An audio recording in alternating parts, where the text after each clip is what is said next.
How many words is there in English? How many words is there in the English language? Oh wow. It's even more than I thought. There's 1 million words in the English language according to Siri. What's up YouTube? It's Brendan McCaughey and I'm back with another video.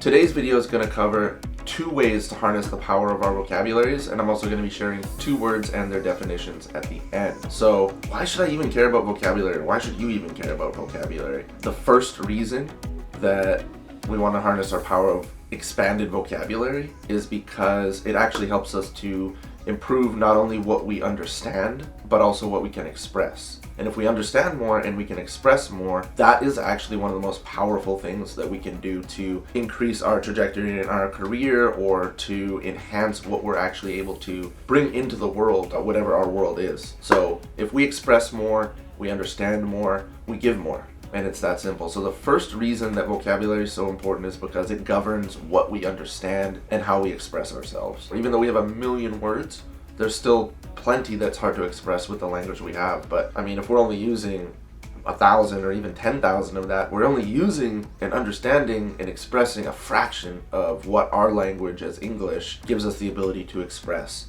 If we're limiting ourselves with the language that we understand and what we use to express, that's one of the reasons vocabulary is something powerful to harness. And if we understand words that we use regularly with greater depth, or we increase the amount of words we use regularly, if we have like a new favorite word per week or per month, then that's actually one of the best ways that we can enhance our ability to communicate. And communication is half of every profession, half of every job, at least. So by being a better communicator, you leverage all kinds of information, all kinds of opportunities in any industry. Being a better communicator literally has no downside. So that's one of the biggest things that a vocabulary can do, is to help us be a better communicator, whatever job we do, whatever field we're in, or whoever we're talking to. So that's one thing. The second thing that's really important and why I think vocabulary is so crucial is because it enables learning other things. So when you want to learn something, and that could be something new or that could be increasing something you're already learning, one of the best things to learn and to focus on is actually the vocabulary of that profession or space or field. So every space has their own unique language, basically an entire means of communication within that space, commonly known as jargon, but that is the industry specific words that only professionals within that industry or people who study those words understand. So if you were listening to 2 doctors speak, you're not going to necessarily understand everything they're saying because they're using industry-specific terms that might go right over your head and you don't know what that is at first. So language and the terms and jargon that are used within industries and fields are some of the most important things that can enhance your ability to enter that field, perform well in that field, find a mentor, understand what people are talking about. The more you're in the language, the more you're inside and ability to learn from within that field instead of being an outsider. And then if we want to actually focus on something and learn it, vocabulary is probably the best way to start out. So I think vocabulary is one of the best ways and easiest ways to ease into learning something. You can learn the terms, you can learn the words, and see how those are used by professionals on a daily basis. Each profession has its own core vocabulary. And if we can understand that, then we can really start to learn things better. Because if you can understand the terms, the jargon, and the common words used in a new field you're trying to learn, or in your existing field, if you can go deeper and understand more complex terms, more philosophical concepts, all of that requires learning new words and expanding our vocabulary. So those are the 2 primary ways that vocabulary shapes what we're able to do. It shapes our ability to communicate and it shapes our ability to learn.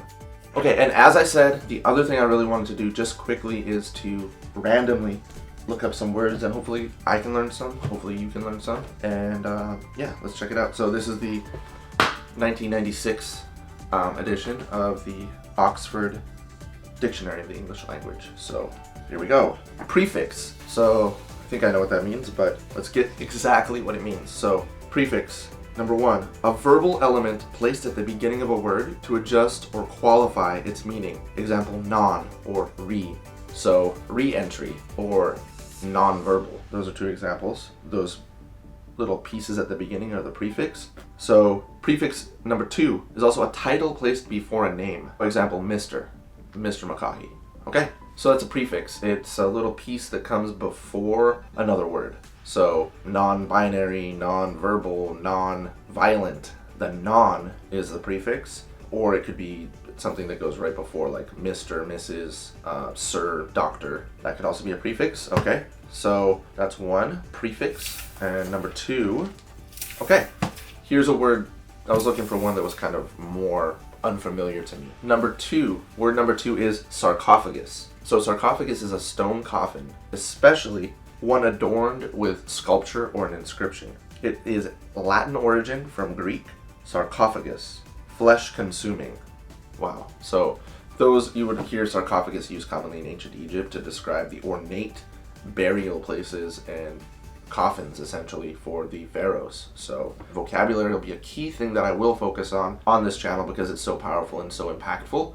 And as a channel about learning and as somebody who loves to learn, vocabulary is the way that, it's not a shortcut, but it's a necessary step, and the earlier you take it, you can start to learn better, faster, and deeper. Learning contains infinite multitudes, so that's why I love it so much, is because it is an endless journey. I will never know enough. I will never know everything. Yeah, so stick with me. This has been the second time in a row that I'm actually doing what I want to do week after week, which is release YouTube videos. So stick around the channel and let's learn some stuff together. Each time I actually have somebody watch the channel, I want them to get value out of it. So I'm working on it. I know that this wasn't perfect, and I know that I can do a lot better to make better videos. So that's what I'm learning right now. And each time I set up the camera and set up my studio, set up the space that I'm going to film in, I want to do it better than the last time. Better communication, better delivery of value, and actually get the point across sooner, quicker, and help you learn, because that's what I'm doing right now. I'm focused on learning. I'm always focused on learning because I'm committed to making a video a week on this channel. So all my videos are going to get better. That's my goal. Every single video better than the last one. If you're new to the channel, you don't know me, go ahead and subscribe, and you'll find content on learning, enhancing your learning, and I'll share all kinds of different stuff. So everything that I've learned and everything that I'm learning. So that's why I'm never going to run out of ideas for this channel. If you like this video, go ahead and give it a like, subscribe to the channel, leave me a comment and let me know some of your favorite words, let me know some vocabulary that you want to explore, or let me know anything that you want to dive into deeply. Let's get after it.